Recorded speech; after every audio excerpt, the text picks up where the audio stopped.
Area 51, the last upload. My name is Jake Carter, and at the time, I had 500,000 subscribers on YouTube. My channel was simple: urban exploration, abandoned buildings, haunted places, and restricted locations. But then, Area 51. At first, I laughed. Nobody just walks into Area 51. But after thousands of comments and months of planning, I decided to try. Not to break in, just to get close enough to film something interesting. At least, that was the plan. My friend Tyler came with me. We drove through the Nevada desert late one evening. The sun disappeared behind the mountains, leaving nothing but darkness and endless sand. The road felt abandoned. No cars, no lights, no signs of civilization. Just us. And silence. Around midnight, we reached the edge of the restricted zone. We parked behind a rocky hill. The warning signs stood in the moonlight. No trespassing.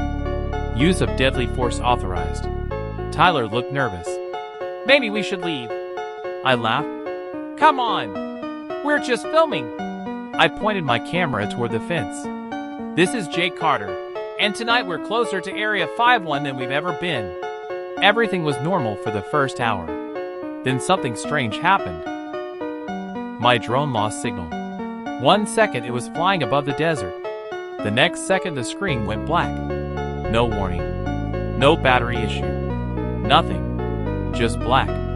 That's weird, Tyler said. I tried reconnecting. The screen flickered.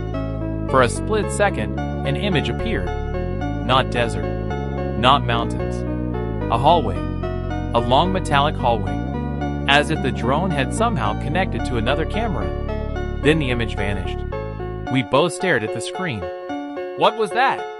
I replayed the recording. The hallway was there. Only for a single frame. But it was definitely there. And there was something else. At the end of the hallway stood a figure. Tall. Thin. Completely motionless. Watching. Tyler wanted to leave. I should have listened. Instead, curiosity got the better of me. We decided to search for the crashed drone. Using GPS, we followed its last known location. The desert grew colder. The air felt heavier. And then we found something impossible. A large metal hatch buried in the ground, half covered by sand. It wasn't on any map. The hatch stood slightly open, just enough to see darkness below. Tyler backed away immediately. Nope. I felt my stomach twist.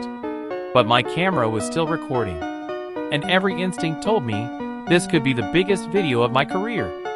So I opened the hatch. A ladder descended into darkness. We climbed down. The tunnel beneath looked ancient. Concrete walls, rusty pipes, dust everywhere. It didn't look like advanced military technology. It looked forgotten, like nobody had been there in decades. Then we found the first room. Old computers, broken monitors, filing cabinets, everything abandoned. But one computer was still on. Its screen glowed faintly in the darkness. The monitor displayed a single file. Project Mimic. Tyler whispered. Don't open it! I clicked anyway. Hundreds of video files appeared, each one labeled with dates. Some were decades old. Others were recent. I opened one. The footage showed a group of scientists standing around a glass chamber. Inside stood a creature. At first it looked human. Then it smiled. Its mouth stretched impossibly wide, far beyond what any human face could do. The scientists began screaming. The footage ended. Another file. Another experiment. The same creature. Different shape. Different face. Every video showed it changing. Becoming someone else. Something else. Then Tyler froze. Jake! I turned. The room was empty. What? He pointed toward a security camera mounted in the corner. It was moving. Following us. We ran. The tunnel seemed different now. Longer. The turns weren't where they had been before. Almost as if the facility was changing around us. Then we heard footsteps. Not behind us. Ahead of us. Slow. Deliberate. Coming closer. I shined my flashlight down the corridor. The beam revealed a silhouette. Tall, thin, standing perfectly still. The same figure from the drone footage. "Who's there?" I shouted. The figure tilted its head. Then it spoke, using Tyler's voice. "Jake." My blood turned to ice. Tyler was standing right next to me, yet the thing ahead had spoken exactly like him. We turned and sprinted. The footsteps followed, always the same distance away, never closer, never farther. Then Tyler disappeared.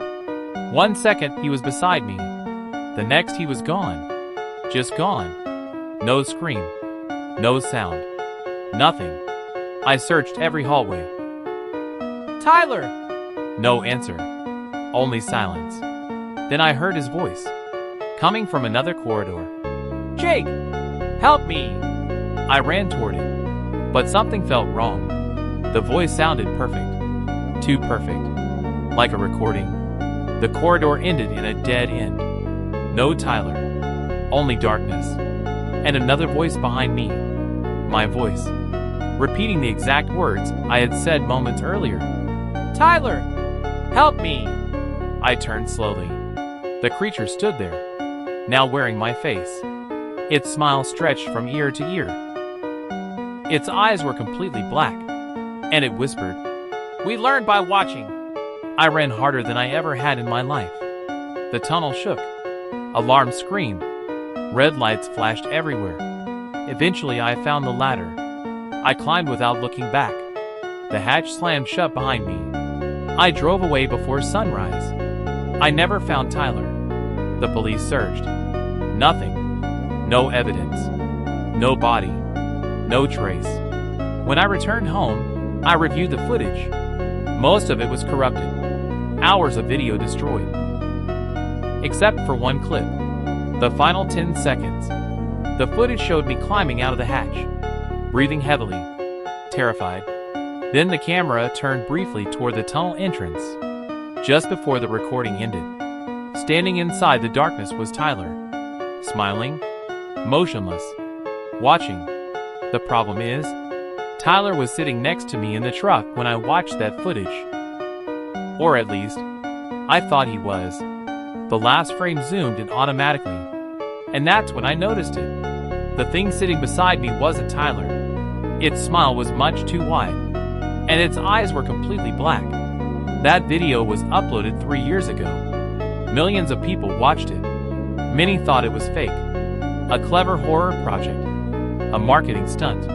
But every few months, new comments appeared, from strangers around the world, all saying the same thing. "I saw the smiling man. He's outside my window. He looks exactly like my brother." And the most disturbing comment of all arrived yesterday. It simply said, "We're still learning."